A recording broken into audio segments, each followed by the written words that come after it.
esta tarde, digamos, cuando profundice un poco más en el tema de pedagogía, vamos a ver vamos a ver un poco más de lo que usted llama el horizonte de sentido, es decir, como cuál es la propuesta ética, la propuesta ética y epistemológica de una pedagogía, digamos, construccionista que apunta a la colaboración, ¿cierto? Es decir, la idea de que las pedagogías sean colaborativas, que es un poco de lo que se trata aquí, y qué implicaciones tiene. Usted misma lo ha señalado, usted misma dio la respuesta cuando habla de los modelos de ser humano. Yo creo que cuando estamos en el terreno de la pedagogía, de lo que se trata es a qué tipo de modelo de ser humano le está apuntando la pedagogía con su intervención. Es decir, la pedagogía es una forma compleja de intervención que tiene, digamos, el privilegio, de alguna manera, de moldear seres humanos, o que por lo menos lo pretende, ¿cierto? En muy buena medida. Voy a ponerle un ejemplo que a mí me ayudó, para mí fue muy ilustrativo y fue muy sorprendente cuando lo encontré de una investigadora de apellido Buck-Morss, que analiza el modelo de inteligencia de las operaciones formales de Piaget y lo contrapone al modelo de operaciones dialécticas de Adorno. Y un poco lo que ella dice, bueno, aquí voy a parafrasearla, lo que ella dice es que el modelo piagetiano de inteligencia centrada en las operaciones formales es el modelo del buen funcionario capaz de seguir instrucciones, que comprende un manual de funciones, ¿cierto? Pero que que de alguna manera, digamos, su educación musical está centrada en marchas militares, es decir, en lo que es absolutamente predecible, ¿cierto? ¿Sí? Es decir, si uno oye una marcha militar y uno sabe que sigue, ¿cierto? Mientras que hay otra educación musical que es la educación centrada en el ritmo sincopado del jazz, donde de alguna manera en lo que uno se mueve es en la incertidumbre, la capacidad de enfrentar la incertidumbre. Serían como digamos, ese es el análisis que ella contrapone. Dos modelos de ser humano muy distintos, ¿cierto? En el mundo yo creo que hoy en día hay una gran apuesta por el modelo piagetiano de ser humano y de mente. ¿Qué implica eso? Que estamos formando seres humanos no solamente centrados en la dialéctica positiva, es decir, en una dialéctica que siempre tiene que llegar a una conclusión positiva, o sea, no se puede quedar en la incertidumbre, no se puede quedar con la idea de que esto sí, pero eso también, sino que hay que resolverlo en una tercera premisa que diga esto es lo único, ¿cierto? Eso por un lado. Por el otro lado, también, y es una cosa, digamos, una de las mayores críticas del construccionismo social es la crítica a lo que llaman el individualismo autocontenido, de lo cual también voy a hablar un poco más, lo voy a desarrollar un poco más en las siguientes exposiciones. Uno como profesor puede tener un curso de 5, 10, 15, 20 o 30, pero con este modelo, con el modelo moderno de pedagogía centrado en la mente individual, nuestra unidad de análisis como profesores son los individuos, es la mente individual de cada uno de mis estudiantes, ¿cierto? Y lo que yo hago es formar individualidades, es decir, de alguna manera estoy reproduciendo con mis intervenciones pedagógicas un modelo individualista de persona que, digamos, en Occidente se ha exacerbado a unos niveles tales que inclusive nuestra propia supervivencia sobre el planeta está en riesgo.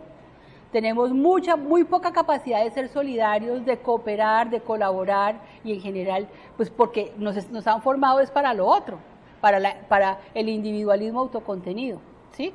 Digamos, si usted me pregunta horizonte de sentido, yo le diría eso, ¿sí?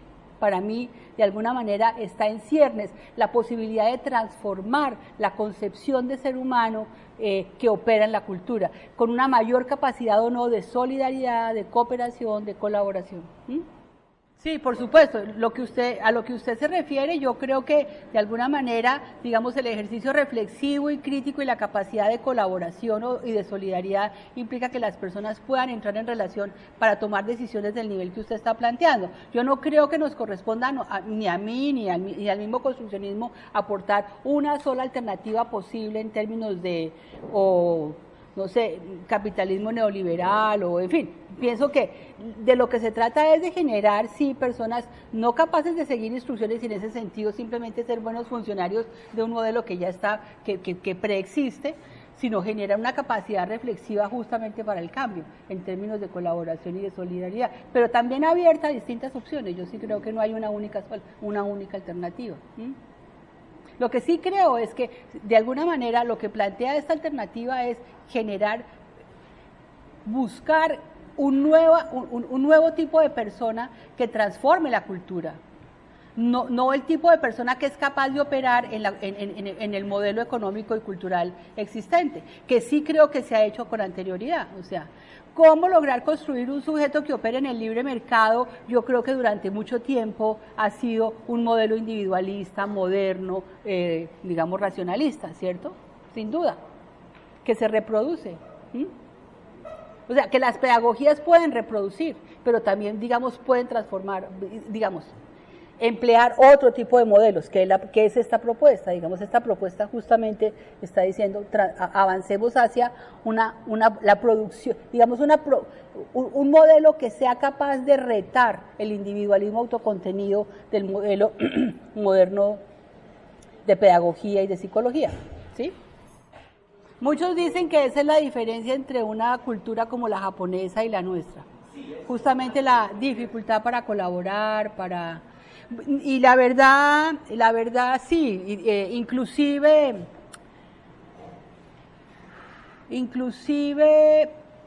en las formas de debate, a veces, o sea, tenemos un modelo de debate no, sí, por un lado, pero digamos, estas pedagogías de las que yo estoy hablando invitan a instaurar procesos generativos, es decir, procesos de construcción colectiva, que aplican la conversación no en un debate para eliminar al contendor, sino para generar una conversación creativa que produzca algo en el proceso. No sé, ¿sí? O sea, es completamente diferente si ustedes lo ven. O sea, los invito a que apliquen unos procesos, así sea con sus equipos más cercanos, donde no haya dificultades, pero apliquen un proceso generativo donde la conversación tenga el reto de ser productiva, de ser creativa, que produzca algo, que al final no haya un vencedor y un vencido, sino que haya habido un proceso de creatividad donde hemos producido algo nuevo. Es decir, el debate tiene que ser otra cosa, ¿me entienden? No sé, o sea, trato de traducirle lo que significa que hablemos de una manera que sea productiva, y eso significa poder aplicar procesos de colaboratividad, ¿sí? Hablaba con algunos de ustedes en el receso sobre el hecho de que definitivamente la historia de las ciencias sociales también ha sido una historia de decolonización, porque en primer lugar lo que las ciencias sociales supusieron es que el modelo a seguir era el modelo de la física, y que solamente si hacíamos ciencia a la manera de la física íbamos a hacer ciencias respetables, ¿sí? Y íbamos a ser científicos respetables que representáramos una disciplina que tuviera prestigio, ¿no es cierto? Es decir, nos ha costado mucho entender que las ciencias sociales requieren un estatuto epistemológico particular, y que inclusive, y eso es muy importante, el lenguaje es un producto social que emplean la mayor parte de las ciencias naturales y no a la inversa, ¿no es cierto? Excepción hecha digamos, de la matemática, cuando se emplea el lenguaje, se está empleando un recurso producido en las ciencias sociales y no a la inversa, ¿no es cierto? ¿Sí? Eso nos ha costado muchísimo trabajo, ¿sí? Pero finalmente creo que hemos hecho esa conquista. Entonces ahora viene otra conquista, y es que, digamos, estamos poniendo en cuestión la universalidad del conocimiento científico e incluso su superioridad en muchos campos. o en cualquier momento y en cualquier condición, ¿cierto? Lo que ya hemos dicho, las cosas se pueden investigar más de una vez porque la realidad también cambia, e incluso cambia por la intervención del conocimiento científico. Es decir, es porque producimos un conocimiento científico que interpreta la realidad de determinada manera que esa realidad se transforma. ¿Sí? Bueno, ¿algo más que quieran? Tengo acá una diapositiva que ya, digamos, se orienta a hacer un análisis, una reflexión sobre los modelos, el impacto de los modelos modernos de psique individual en la educación. A ver, tendría que decir dos cosas. Lo primero, que digamos, hay algunos autores que han definido ¿cómo se llama? La pedagogía como un campo regulado de ingreso de saberes para la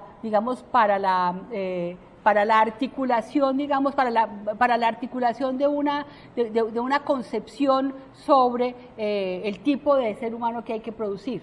Y en ese sentido la psicología ha sido considerada como una disciplina reina. Digamos, no que yo lo diga, ¿no? Sino autores como César Coll, que tienen trabajos importantes sobre pedagogía, pues han señalado, digamos, el campo privilegiado de la psicología. Obviamente que hay muchos otros campos que ingresan reguladamente, como digo, que son la sociología, la filosofía, la economía, ¿cierto? Porque en última la pedagogía configura un campo interdisciplinario, o sea, es un campo regulado de saberes que apuntan a pensar qué significa la transformación de un ser humano por la intervención social, digamos, del Estado, ¿no es cierto? Porque pues en últimas, cuando estamos hablando de pedagogía, estamos hablando también de política pública, ¿no es cierto? Estamos hablando de cómo un Estado decide, ¿verdad? Esto no está al margen de la política, ¿cierto? El Estado decide qué tipo de ser humano quiere formar y en ese sentido a los profesores nos formulan una serie de políticas. Puede ser que uno defina cosas, pero en todo caso no está enmarcado en o sea, los planes curriculares, en fin, hay una cantidad de formas de regulación en las cuales uno pues está o no de acuerdo y decide o no participar, yo creo, ¿no es cierto? Bien. Entonces, ¿por qué la psicología es una disciplina reina? Justamente porque la psicología aporta un conocimiento que hipostasia como verdad, ¿cierto? Y dice, este es el modelo de ser humano natural, y aquí a los profesores les corresponde dedicarse a facilitar que ese modelo llegue a buen término. Hay algunas, digamos, unas psicologías que van a ser, digamos, mucho más intervencionistas en el sentido de considerar que la intervención de la pedagogía es definitiva para lograr el desarrollo del ser humano, mientras que otros creen que no tanto, digamos, que las pedagogías lo que tienen que hacer es respetar, ser más respetuosos, acompañar el curso natural del proceso. Pero en todo caso, digamos, lo que sucede es que se propone un modelo de mente, un modelo de psique, como el único modelo válido y natural para la especie, ¿cierto? Bueno, yo le diría que conociendo los planes curriculares de este país, me parece que hace más de 20 años los planes curriculares son de corte estructuralista genético. O sea, no conozco un plan curricular que sea conductista, sinceramente. Me parece que empezaron siendo muy piagetianos y que han evolucionado en ese sentido muy constructivista. ¿Me explico? Es decir, cosa que yo también estoy, digamos, mostrando sus límites, pero contrario a lo que usted afirma, me parece que no hemos... Ahora, lo que sí creo que sucede, y en ese sentido creo que me parece que hay una brecha muy grande en lo que a veces se plantea como plan de estudio y la formación que reciben los docentes. Personalmente he tenido la oportunidad de investigar modelos de formación docente a nivel universitario, evaluar, digamos, qué es lo que contiene un modelo de formación docente. Y dicho por colegas que, por ejemplo, tienen la doble titulación, yo tengo colegas que tienen un título en matemática pura, pero que también tienen el título de licenciadas en matemáticas, ¿cierto? O sea, que pueden enseñar a nivel de secundaria, pero que también pueden en la universidad o pueden investigar o lo que sea. Y lo que ellas mismas señalan es que es muy distinto lo que les enseñan en matemáticas a los que hacen la licenciatura, a los que estudian la matemática pura.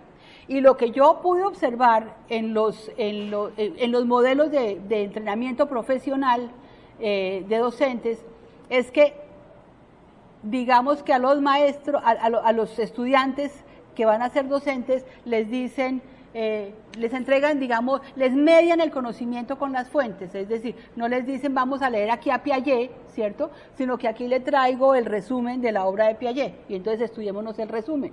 Digamos, es un tipo de mediación de conocimiento que, digamos, les impide esa relación directa con las fuentes.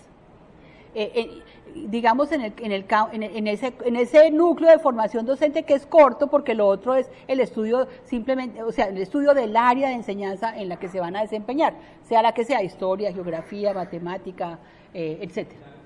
¿Cómo? Deme un segundo, simplemente para cerrar. Entonces, lo que acontece es que en muchos casos, a muchos profesores, por ejemplo, aprenden más conductismo que otra cosa y luego no tienen capacidad de empatar y discúlpenme que en ese sentido estoy siendo crítica de la formación que están recibiendo y no de la capacidad de las personas, ¿cierto? O sea, sobre todo estoy siendo muy crítica de esta idea de que los maestros son administradores curriculares y no intelectuales transformativos, como lo dice muy bien Henry Giraud, ¿cierto? Es decir, una cosa es que al maestro se lo forme como un intelectual con capacidad transformativa en el aula, es decir, de ser creativo frente a los problemas de los estudiantes, y otra cosa es que se los forme como operadores o como administradores curriculares, ¿no es cierto? En ese sentido, yo creo que aquí se ha hecho un gran énfasis en la formación de los maestros como administradores curriculares, y en muchos casos el maestro, digamos, enseña de una forma que no está inspirada necesariamente en los principios del plan curricular, y entonces se crea una brecha, se crea incluso contradicciones internas, ¿no es cierto? Incluso, sí, otras cosas aún más complejas que nosotros hemos observado en la investigación que he tenido la oportunidad de hacer. Pero yo diría que no hay un plan de estudios, como quien dice, conductista como tal. Claro, de acuerdo. Pero lo que usted dice estoy completamente de acuerdo, porque yo creo que hay una tendencia general y es a la integración de conocimientos. De ninguna manera se trata de un psicologismo, o sea, privilegiar un conocimiento sobre otro, pero sí articular saberes, porque precisamente pues el conocimiento es muy complejo. No podemos suplantar la producción de un saber en otro campo, pero lo que sí necesitamos es la articulación de conocimiento, ¿cierto? Es decir, las mismas ciencias sociales han planteado hace ya mucho tiempo la necesidad de integrarse, o sea, la ciencia social no va a progresar hasta que no logremos articular las distintas ciencias sociales en un todo más complejo, donde pueda ser posible articular lo macro y lo micro, ¿no es cierto? Y tener una mirada más comprensiva donde se articule lo político, lo social, lo cultural, lo psicológico, ¿cierto? Incluso lo biológico. O sea, el planteamiento es ese, la articulación de saberes, en eso estoy completamente de acuerdo, y yo creo que esa es una práctica que es muy sana y que necesitamos hacerla. No es nada fácil, por cierto, nada fácil, pero es el reto del momento, sin lugar a dudas, la articulación de conocimientos, no el privilegio de ninguno sobre otro, en eso estamos completamente de acuerdo, ¿cierto? Lo cual tampoco descalifica a ninguno, o sea, lo que pasa es que las áreas de conocimiento son muy complejas y dentro de cada área hay que elegir, no es utilizar todo, pero sí es necesario elegir, ¿no es cierto? Bueno, yo de todas maneras estoy hablando desde la psicología en el sentido de que el planteamiento de la pedagogía colaborativa pues es un aporte para ser integrado en campos de saber mayores, ¿no es cierto? Como aquellos de los que estamos hablando, ¿no es cierto? La crítica al individualismo autocontenido, justamente mostrando cómo se trata de un modelo muy particular, contrario a lo que se ha propuesto, como que se trata de un modelo de carácter universal, ¿no es cierto? Eso es lo que nos han enseñado, yo diría que en los distintos campos, tanto en la pedagogía, como en la filosofía, como en la psicología, nos han mostrado que una concepción individualista de sujeto configura un modelo universal y natural de ser humano. Y aquí justamente lo que estamos tratando es de revisar ese modelo y de criticarlo para señalar que es sumamente peculiar y que inclusive responde más bien a una concepción de ser humano norteamericano. Lo segundo es cómo en una serie de campos prácticos tomamos esa reificación de psique individualista que nos dan, bueno, porque se trata de un modelo individualista, como ya hemos señalado, ¿no es cierto? Y lo convertimos en una política de la identidad en el sentido que eso es lo que hay que lograr, que eso es lo normal, que eso es lo superior, que eso es lo bueno. Es decir, por ejemplo, cuando excluimos la homosexualidad como una posibilidad, estamos aplicando y consideramos que la homosexualidad es una enfermedad, una patología o una desviación, y buscamos regular al ser humano o en femenino o en masculino, estamos aplicando una política de la identidad. Cuando, no sé, yo no sé si ustedes lo hayan escuchado, yo he escuchado a profesores, perdón, aquí los que están en el campo de la física, pero yo he escuchado a profesores que dicen que las mujeres para la física sí no pueden, con la física sí no pueden. Que las mujeres con la física sí no pueden, por ejemplo. Bueno, eso es una política de la identidad, eso es una política de la identidad. O sea, así es como, fíjense cómo, con un a priori histórico, que tiene que ver con sesgos de género, terminamos aplicando una política de la identidad que produce un determinado tipo de ser humano. Así es como las mujeres en los colegios aprendemos a escoger carrera con base en el criterio de que no tenga matemáticas o tenga la menor cantidad posible. ¿Cierto? Sí. ¿Por qué? Pregúntense. O sea, hay investigaciones que muestran que los profesores de matemáticas eligen una élite pequeña de estudiantes a los que les van a dictar la clase y el resto son bosque, ¿cierto? Ya llegamos a ese punto. Para mí todo esto es nuevo. No entiendo siquiera el término reificación. Reificación es volver realidad universal, convertir en el discurso, volver realidad universal algo que es histórico, algo que es cultural, o sea, algo que pero puede cambiar. Yo digo esto es así de manera natural y no puede ser de otra manera. Lo convierto en algo universal. Las mujeres son por naturaleza incapaces de aprender física. Estoy reificando una afirmación que puede ser que haya sucedido en momentos dados, en lugares dados, por situaciones concretas. ¿Me explico? Reificar algo es convertirlo en una verdad universal, convertirlo en una esencia, en una sustancia, en algo que es así por naturaleza. ¿Sí? Bueno, ¿alguien más quería decir algo? ¿Ya?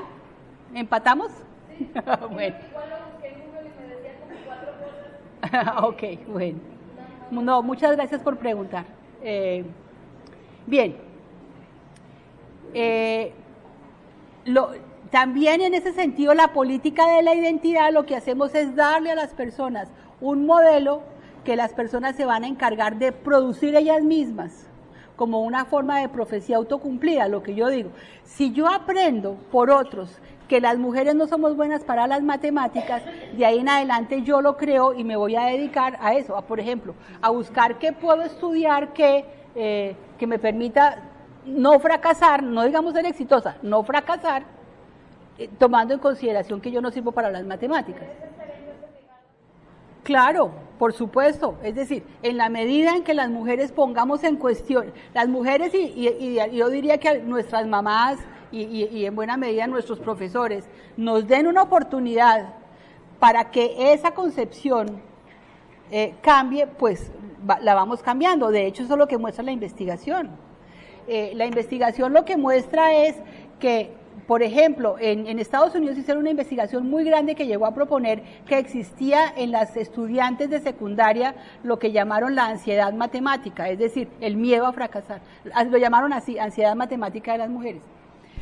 Lo que hizo que muchas cohortes de secundaria, incluso de hermanos, tuvieran trayectorias educativas muy distintas. Mientras los estudiantes hombres, los hermanos hombres de esas familias iban a bachilleratos técnicos, que ustedes saben que allá existen unos bachilleratos muy diferenciados, las estudiantes mujeres iban a bachilleratos sociales o musicales, ¿cierto? Y preguntas para entender qué pasaba con eso tenían que ver con esa ansiedad matemática. Digamos, las mamás no les decían a las niñas cosas feas como es que tú no puedes, o es que tú no sabes, o es que eres bruta, o cosas, sino que la mamá le decía, pues ¿para qué te vas a esforzar tanto? Al fin y al cabo tú eres niña, tú te vas a casar, tú vas a ser mamá, entonces ¿por qué no te vas por un bachillerato que te prepare para estas cosas bonitas y en fin, y no te esfuerces tanto? Digamos, más bien digamos, el discurso, la narrativa era de protección del fracaso y busquemos un camino que te ayude a terminar con éxito. Claro, exactamente. ¿Para qué estudios de matemáticas profundamente? ¿Porque esa sociedad no lo va a enseñar? No va, exacto, no va a investigar a determinado nivel. Exactamente, es lo mismo. Entonces, digamos, la investigación mostró que más o menos en una década los resultados de las estudiantes mujeres habían cambiado significativamente, porque una cosa que es importante es tener en cuenta que incluso hoy en Colombia los resultados de la prueba del ICFES para bachillerato, digamos, la prueba muestra que las diferencias entre hombres y mujeres son significativas. O sea, a los hombres les va significativamente mejor que a las mujeres. Y la forma como lo hemos manejado es encubrir los resultados y presentar unos resultados globales que no diferencian entre hombres y mujeres. Y que no muestran, por ejemplo, que los resultados de colegios masculinos son superiores, que luego vienen los resultados de los hombres de colegios mixtos y colegios segregados masculinos, y que por último están los resultados de las mujeres, de los colegios segregados femeninos. Ahora, en 10 años en los Estados Unidos eso cambió significativamente. Y el análisis de las autoras es, si esto fuera determinado biológicamente, el hecho de que la capacidad matemática de hombres y mujeres es diferente, la transformación genética no podría darse en 10 años porque los genes no se transforman tan rápido. O sea, eso tiene que ser un asunto cultural. Y lo que hicieron y lo que analizaron es, las mamás empezaron a creer en sus hijas, las mamás empezaron a decirle a sus hijas, tú eres una dura, tú puedes, yo te voy a apoyar. Nos vamos para un colegio, para un bachillerato tecnológico. Y las cosas han cambiado, es decir, de manera que, y es más, los resultados dicen que para las estudiantes mujeres es más importante la valoración que tengan los padres de su desempeño al desempeño, digamos, de la nota. O sea, a mí me puede ir bien, pero si yo no tengo el apoyo y la valoración de mi madre, y de mi madre sobre todo, es muy importante ahí, la estudiante lo que piensa es, esta vez me fue bien porque me esforcé muchísimo, pero no porque yo sea buena, no porque a mí esto se me facilite, sino porque me esforcé demasiado, ¿sí? O sea, cosas de ese estilo, que es un poco lo que muestra. Que de alguna manera lo que yo hago es aprender, digamos, yo misma reproducir el modelo que me están vendiendo y convertirlo en lo que llaman una profecía autocumplida. No siempre, ¿no? Porque también conozco casos en que el discurso neurológico también va en la línea de señalar diferencias que no necesariamente son tan equitativas ni tan benévolas. O sea, en eso hay que decir que... Sí. Pero digamos, está por verse, digamos, eso que llaman la sociobiología, que de alguna manera, con base en modelos sociológicos, digamos, apuntan a sustentarlo sobre la base de verdades biológicas, que también es bien discutible. Entonces, lo que quiero es, digamos, mi punto de vista es que ciencia y cultura no están tan separados como a veces tendemos a creer. O sea, que eso está más articulado en la práctica de lo que creemos, y que por eso es que, digamos, la ciencia no es tan pura ni tan impoluta como nos... ni neutra como nos han enseñado, sino que, es decir, funciona mucho más en la realidad para propósitos políticos y con base en intereses y valores. Conocimiento y poder están mucho más articulados de lo que tendemos a creer. Y por eso es que, digamos, los análisis no son, digamos, descabellados, ¿cierto?, ni extraños, sino que es al contrario, es decir, es mostrar cómo opera el conocimiento en enclaves culturales, digamos. Pero propongo... No necesariamente. La cultura no se... Sí, de acuerdo, pero... No puedo pedir explicaciones en términos causales. La cultura es más... Bueno, ahí tenemos otro debate porque... Ahí tenemos... Sí. Lo que pasa es que ahí tenemos otro debate porque entraríamos a preguntarnos por qué está usted hablando de causalidad y eso qué implica, pero no me voy a meter ahorita en ese problema, ¿cierto? ¿Cómo una cosa afecta o modifica la... Sí, dejémoslo ahí por ahora, si le parece, y le propongo que a Alejandra que nos ayude a pasar a la siguiente diapositiva. Bien, de alguna manera lo que venimos trabajando, digamos, es la idea de la concepción relacional, ¿cierto? Que en efecto me parece que hace un corte con la relacionalidad moderna y apunta, inclusive por eso es que interesa muchísimo menos el abordaje del sujeto para abordar la relación y cómo es en el contexto de la relación donde producimos conocimiento, ¿cierto?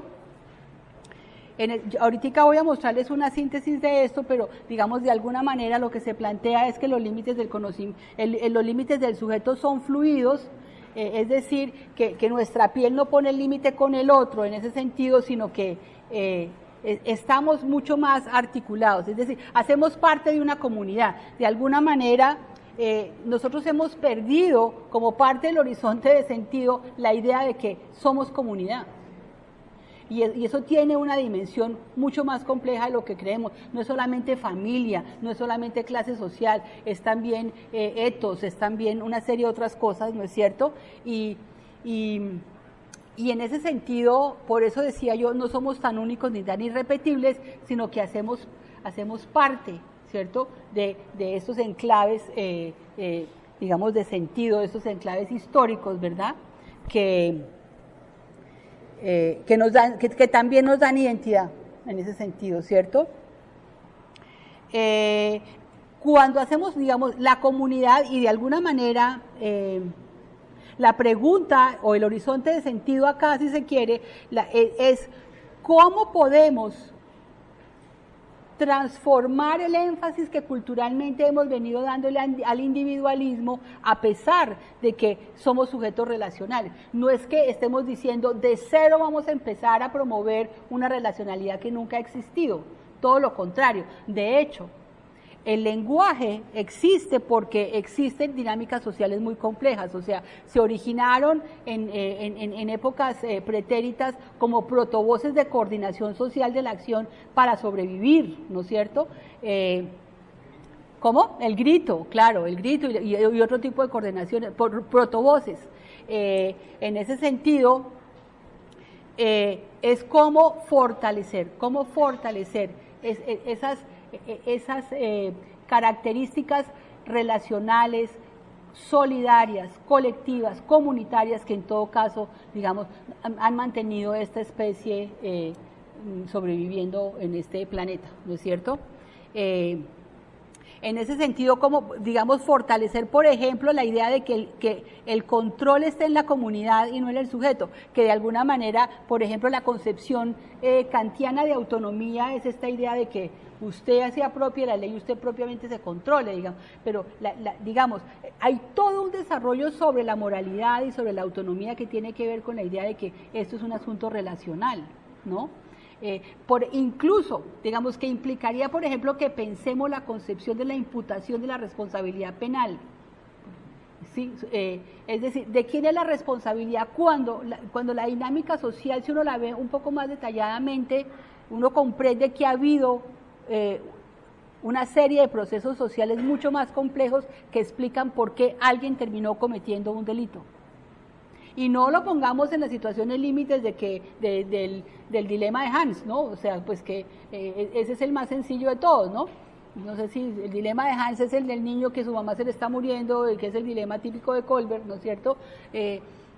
Y que no tiene un dinero para comprar la medicina que le salva la vida, y pues Hans va y se rompe el vidrio de la droguería y se roba la medicina. O sea, y por supuesto que cualquiera alega que lo que estaba defendiendo era el derecho fundamental a la vida, y que pues ahí, digamos, no hay ninguna imputación en el sentido de haber cometido un acto inmoral, ¿no es cierto?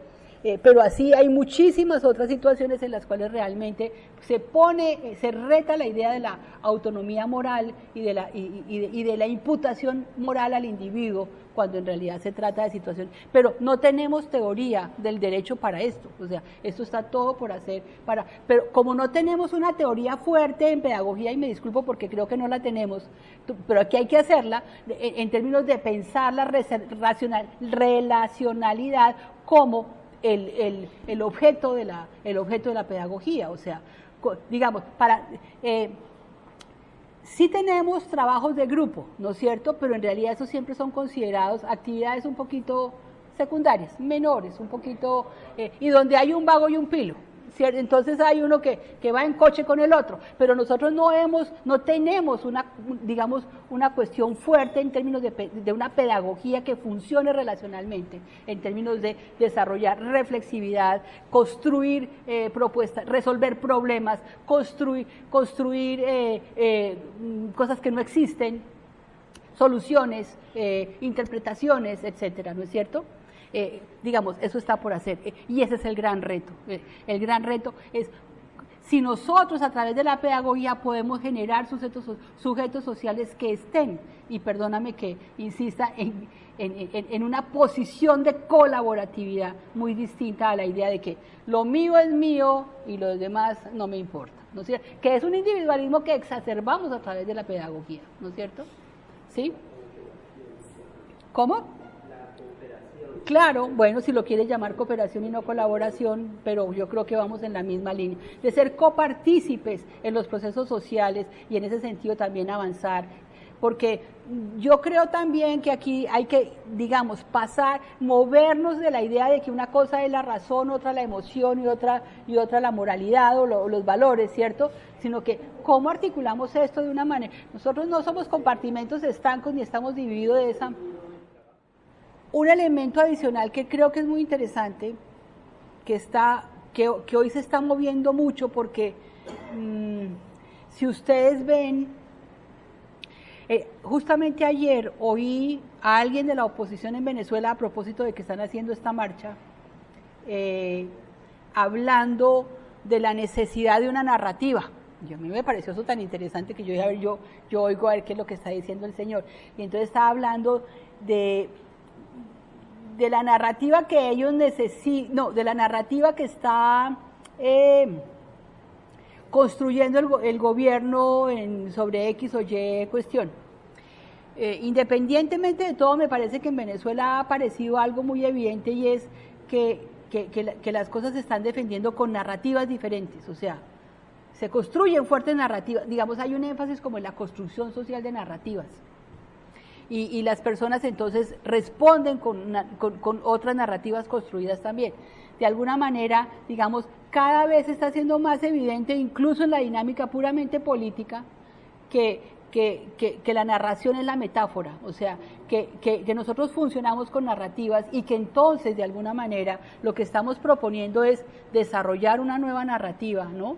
En función de generar, o diría yo, fortalecer las dimensiones sociales, relacionales, colaborativas, solidarias que el ser humano ha tenido y por las cuales logró sobrevivir sobre la Tierra, y que se han ido debilitando por múltiples cuestiones históricas, como el capitalismo salvaje, como la terrible competencia, como las formas de evaluación que se han fortalecido en este mundo, que son individuales, que son de jerarquización, porque esa es la otra cosa. O sea, nos movemos dentro de múltiples jerarquías. A nosotros nos cuesta, estamos en una cultura globalizada donde todo se jerarquiza, donde todo el que tenga un poquito de poder genera una jerarquía para poder aprovechar y tener privilegios.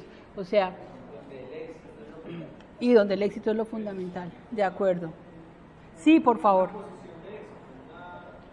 Una idea de éxito muy particular, Porque no es la única. Porque podríamos perfectamente considerar que el éxito es el éxito de los colectivos, el éxito, digamos, ¿cierto?, solidario, en ese sentido. Entre otras cosas porque, digamos, y con esto cierro porque ya tenemos que cerrar, ¿cierto o no?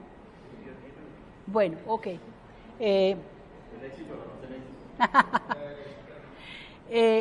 Sí, algo que es muy importante y que han señalado algunos autores que aprecio muchísimo, que trabajan en el campo de la economía solidaria, es cómo en efecto la economía solidaria está basada en una ética de la solidaridad que tiene mucho que aportarle a la transformación de la cultura.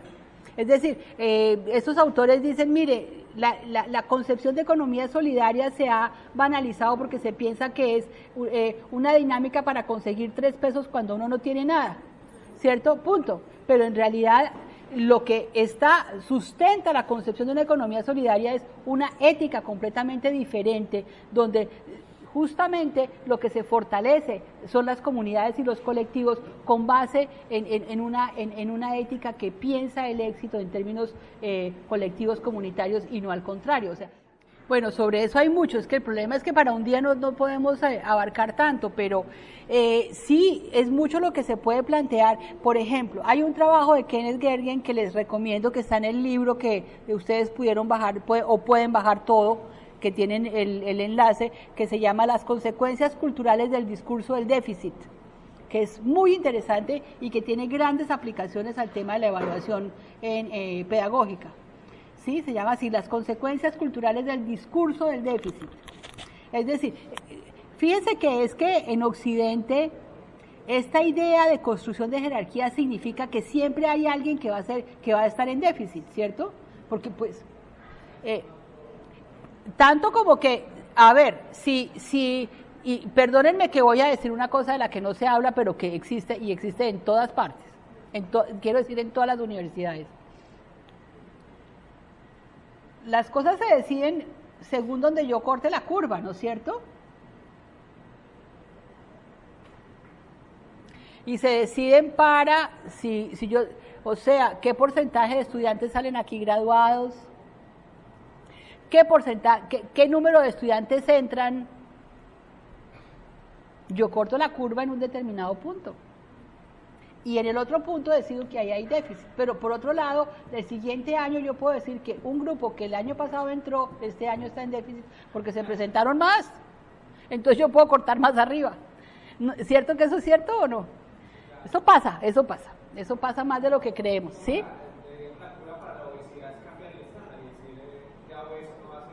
Claro.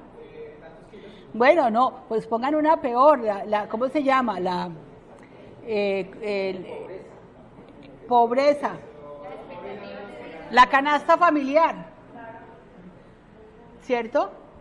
Exacto, o sea, y así miles de cosas. El discurso del déficit significa que alguien tiene el poder de crear una escala, aplicársela a un grupo de gente y decidir que hay un grupo que está por debajo del estándar aceptable. Y esas personas tienen una serie de consecuencias. Por ejemplo, les pongo un ejemplo impresionante que me impactó mucho leer sobre el síndrome de estrés postraumático. El síndrome de estrés postraumático es una construcción de tipo cognitiva en el campo de la terapia, donde se dice que hay una persona que tiene un síndrome de estrés porque vivió una situación traumática, o sea, violenta. En general se dice que los soldados y los actores armados sufren de síndrome de estrés postraumático. Entonces, digamos, se han generado protocolos o escalas de qué síntomas incluye el síndrome de estrés postraumático. Problemas de sueño, ansiedad, revivencia del evento traumático, ansiedad, ideaciones, miedo, en fin. Entonces, si usted llena ese protocolo, usted tiene síndrome de estrés postraumático. Resulta que si usted llena el protocolo, tiene derecho a una pensión en los Estados Unidos. O sea, es un veterano de guerra y entonces le dan una pensión por invalidez, por tener síndrome de estrés postraumático. los veteranos se ven enfrentados a una situación muy difícil, porque, y aquí le estoy ahondando un poco en lo que significa el fenómeno de la profecía autocumplida. ¿Qué significa? Que yo decida ajustarme a un protocolo. Y les voy a poner 3 ejemplos. O sea, que si, digamos, si yo tengo el síndrome de estrés postraumático, a mí me dan una pensión, pero yo ya no puedo trabajar. Soy un inválido. Y aquí también, aquí hay muchos soldados que tienen una pensión que es una cosa de verdad exigua, y encima de todo no puede trabajar, ni siquiera como mensajero, porque el día que trabaje con una moto llevando algo le quitan la pensión, porque entonces está bien. Bueno, cosas de ese estilo. No sé si vieron una película que se llama Doble Riesgo. ¿Alguna vez han visto esa película?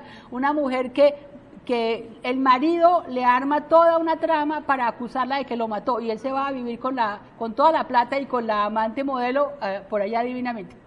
Y entonces la señora está en la cárcel, pues en la inmunda, y una amiga en la cárcel que no era abogada, pero aprendió, le dice: mire, usted lo puede matar, porque ahora resulta que como a usted ya le acusaron de matarlo, si usted lo mata, usted ya no lo pueden acusar 2 veces por el mismo.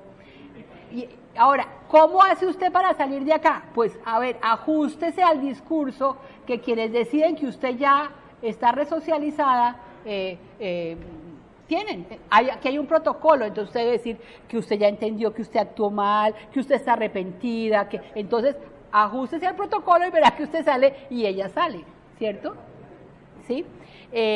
Bueno, se me escapa el otro, pero tenía otro ejemplo buenísimo, igualito. O sea, fenómenos de profecía autocumplida. ¿Cómo me ajusto yo al discurso del que tiene el poder y lo manejo? Cuando cogen a alguien, digamos, con droga o algo así, se lo metieron en la maleta y le dicen: no, pues acepte los cargos, se acoge el Bueno, beneficio.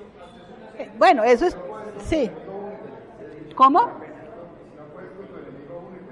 Pues sí, manéjelo, que es un poco lo que digamos, pero lo más grave es cómo se ajusta uno aprendiendo a manejar el protocolo del otro que lo ha puesto en déficit, ¿no es cierto? Sí, pero les recomiendo mucho ese trabajo porque lo que muestra Ken Gergen es cómo, generando este tipo de jerarquías, lo que se hace es empobrecer la cultura. Hay un montón de gente que está por debajo del estándar. O sea, que no es competente, que no es capaz, que está en déficit. O sea, y eso sí, le hace mucho daño a cada quien, pero adicionalmente empobrece la cultura, que es lo que él va a trabajar como consecuencias culturales del discurso del déficit. Además de un ejercicio de poder terrible, o sea, de verdad.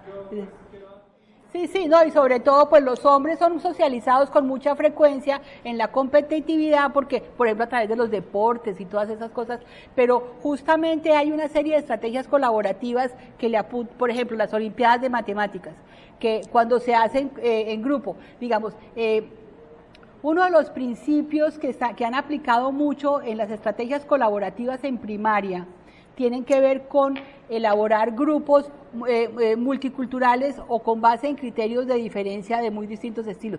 Por ejemplo, en los grupos multiculturales, que son niños que vienen de México, o sea, inmigrantes, pobres, en fin, lo que hacen es organizar grupos donde estudiantes blancos de clase media tienen que interactuar con estudiantes en esas clases multiculturales, y lo que hacen es promover mucho la evaluación, digamos, el puntaje del equipo. No importa si a usted le va bien y perfecto, excelente, magnífico para usted, pero además le tiene que ir bien a su grupo.